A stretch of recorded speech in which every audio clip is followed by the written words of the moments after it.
বরিশালে যাচ্ছি, কাউসার হোসেন আছেন সেখানে। কাউসার, এখানে সংঘর্ষের খবর মিলেছে কিনা, এখন পরিস্থিতি কেমন দেখছেন?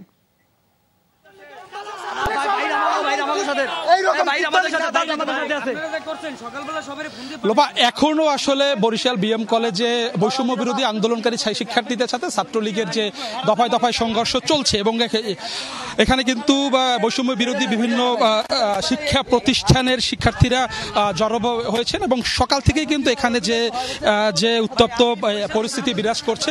শুরুতে যখন বিএম কলেজের শিক্ষার্থীরা যখন কোটা সংস্কারের পক্ষে জড়ো হয়েছিলেন বিএম কলেজ ক্যাম্পাসে, তখনই এখানকার ছাত্রলীগের যারা নেতাকর্মীরা রয়েছে তাদেরকে ধাওয়া করে তাদেরকে বিচ্ছিন্ন করে দেয় এবং পরে কিন্তু দফায় দফায় এখানে সংঘর্ষ চলছে এবং এই মুহূর্তে কিন্তু আসলে বৈষম্য বিরোধী যারা শিক্ষার্থীরা রয়েছে তারা এক পাশে অবস্থান নিয়েছেন, অন্য পাশে ছাত্রলীগের নেতাকর্মীরা অবস্থান নিয়েছেন। একেবারেই পুরো ক্যাম্পাস জুড়ে কিন্তু থমথমে পরিস্থিতি বিরাজ করছে এবং এখানকার যারা বৈষম্য বিরোধী শিক্ষার্থীরা রয়েছে তারা বলছেন তারা কোটা সংস্কার চায় এবং তাদের যে যৌক্তিক আন্দোলন, সেই আন্দোলন তারা শান্তিপূর্ণভাবেই পালন করার জন্য ক্যাম্পাসে জড়ো হয়েছিল। পরে ছাত্রলীগের যারা নেতাকর্মীরা রয়েছে তারা কিন্তু অতর্কিত আসলে তাদের উপরে হামলা চালায়। পরবর্তীতে যারা শিক্ষার্থীরা রয়েছে, বিভিন্ন শিক্ষা প্রতিষ্ঠানের যারা শিক্ষার্থীরা রয়েছে, যারা কোটা সংস্কার আন্দোলন সাথে রয়েছে, তারা কিন্তু